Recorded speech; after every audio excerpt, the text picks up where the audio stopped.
Hello દોસ્તો, કેમ છો? તો સ્વાગત છે આપણા નવા વિડીયોમાં. તો અત્યારે હું બ્રિજ પર આવી ગયો છું અને આજે રાઉન્ડમાં નથી ગયો કેમ કે આજે થોડું હાર્ડ ટ્રેનિંગ કરી રોડ ઉપર રનિંગ કરું છું. તો જોઈએ નોર્મલી રનિંગ કરવાનું છે આજે. તો જોઉં કેટલું રનિંગ થાય છે. તો રોડ ઉપર મારું રનિંગ ચાલુ કરું તો એના પહેલાં થોડું વોર્મઅપ કરી લઉં.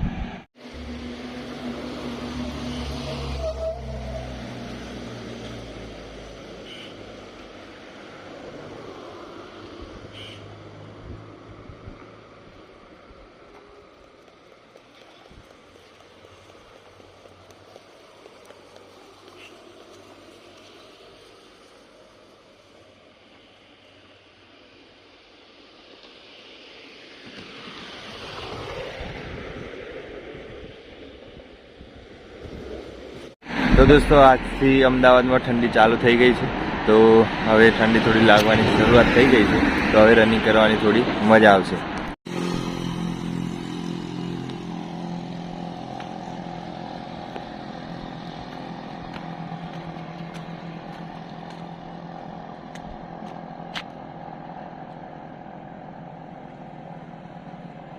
તો દોસ્તો, ફાઇનલી મારું રનિંગ પૂરું થઈ ગયું છે અને હવે હું જાઉં છું ઘરે. રનિંગ કર્યું ત્યારે સ્વેટર પહેર્યું હતું અને અત્યારે એટલી એનર્જી ઉત્પન્ન થઈ ગઈ છે શરીરમાંથી, તો સ્વેટર કાઢીને જાઉં છું, ભલે ઠંડી લાગતી હોય તો પણ. તો હવે જાઉં છું હું ઘરે. દોસ્તો, અત્યારે ફ્રેશ થઈ ગયો છું અને હવે હું જાઉં છું લાઇબ્રેરી, અને લાઇબ્રેરી જઈને મારી મેથ્સનો લેક્ચર જોવાના છે, બરાબર. તો એ લેક્ચર જોઈશ અને પ્રેક્ટિસ કરી અને જીક્યુનો કરંટ વાંચવાનું છે, જીકેના રિલેટેડ કરંટ, તો એ વાંચીશ અને પછી બપોરે જમવા આવીશ. તો વ્લોગમાં બને રહેજો. તો દોસ્તો, ફાઇનલી હું નીકળી ગયો છું લાઇબ્રેરી જવા.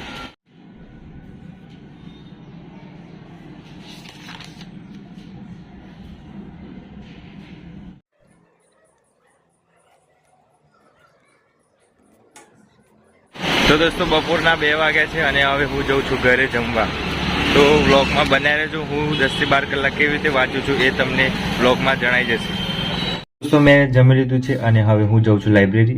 લાઇબ્રેરી જઈને મારે રીઝનિંગનું જે એક લેક્ચર છે એ જોવાનું છે અને જીકેનું જે ક્વેશ્ચન હતું થોડું એ પૂરું કર્યું છે.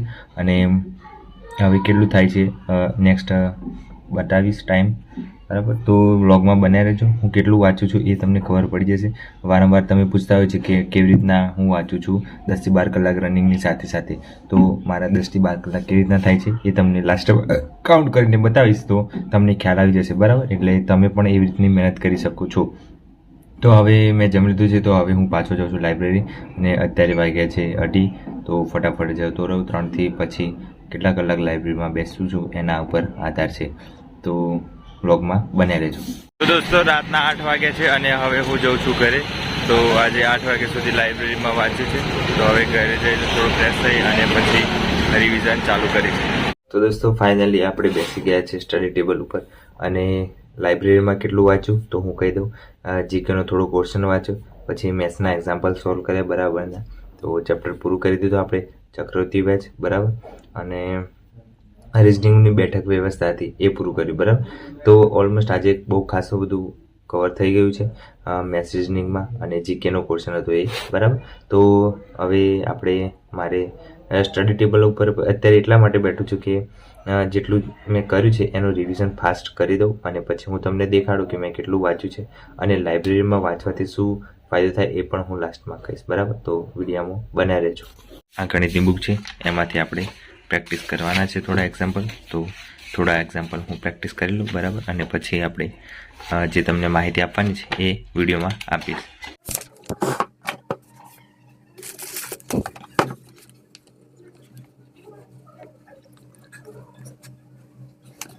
તો ચક્રવૃદ્ધિ વ્યાજ હતું, જેમાં આ જે સૂત્રો પ્રમાણે બધા એક્ઝામ્પલ સોલ્વ કરવાના હતા, પણ આપણે બીજી રીતે કરીએ છીએ.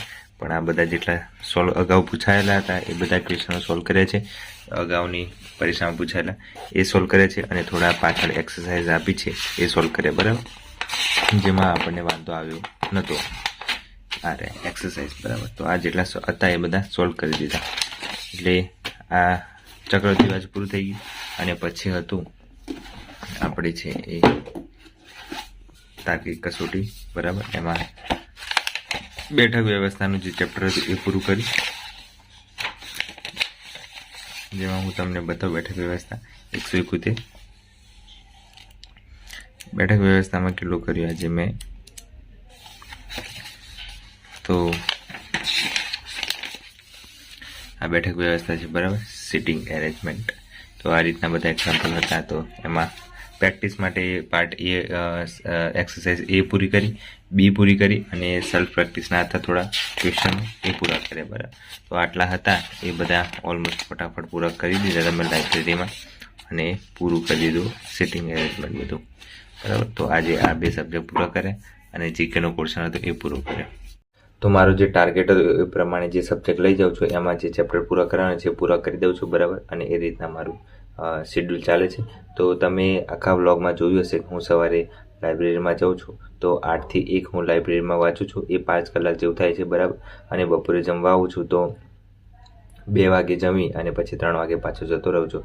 તો 3 થી 7 કે 8 રહું છું, તો ત્યારે પણ 5 કલાક થાય છે, એટલે 10 કલાક એ થઈ જાય છે. તો ટોટલ જે ટાઈમ છે એ બધો 11-12 કલાકનો થાય છે. ઘરે આવીને પાછો 11 વાગ્યા સુધી વાંચું છું, એટલે 12 વાગ્યાનો ઓલમોસ્ટ મારો ટાઈમ થઈ જાય છે. અને અત્યારે ટાઈમ બહુ થઈ ગયો છે વાંચતા, બરાબર. તો હવે સૂઈ જવું, મારો ટાઈમ 12:30 થઈ ગયા છે, કેમ કે જે વાંચવાનું હતું એનું રિવિઝન પણ હું કરતો હોઉં છું, એટલે આપણે યાદ રહે, બરાબર. જેટલું રિવિઝન કરીએ એટલું યાદ વધારે રહે.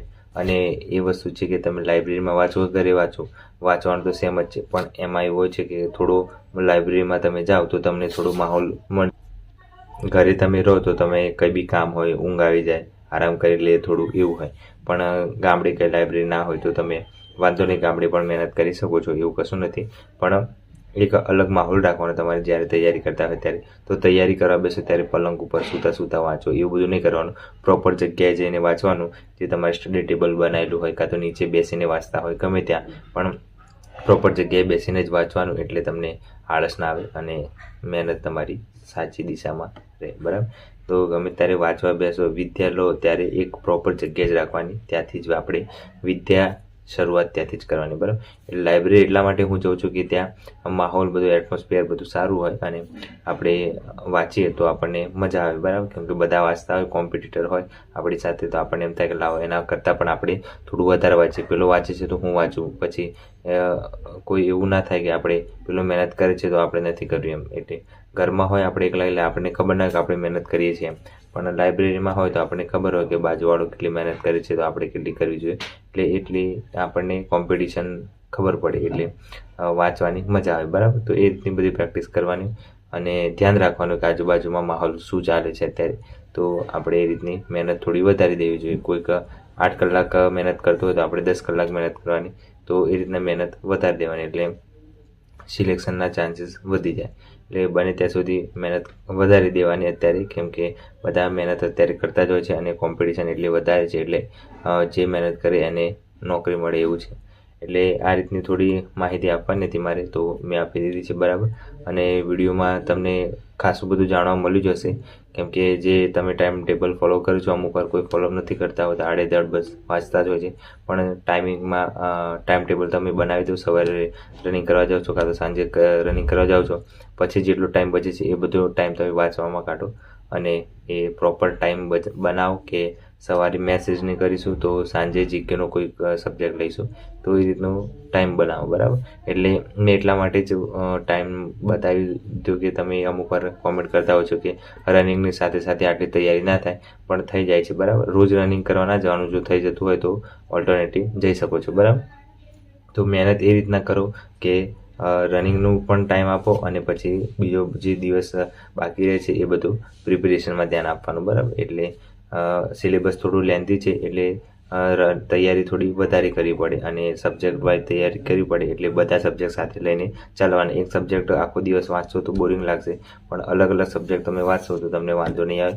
શરૂઆતના સવારે મેથ્સ મજા આવે તો મેથ્સ સવારે કરી લેવાનું, અને બપોરે પછી જે વાંચવાના સબ્જેક્ટ હોય એ વાંચવાનો, બરાબર. એટલે એ રીતના તમે મહેનત કરી શકો છો, બરાબર. તો આજે મારે હવે વંચાઈ ગયું છે, તો હવે હું સૂઈ જાઉં છું, બરાબર. ચેનલ પર નવા તો સબસ્ક્રાઈબ કરી દેજો અને મળીએ નવા વિડીયોમાં. Bye bye, take care.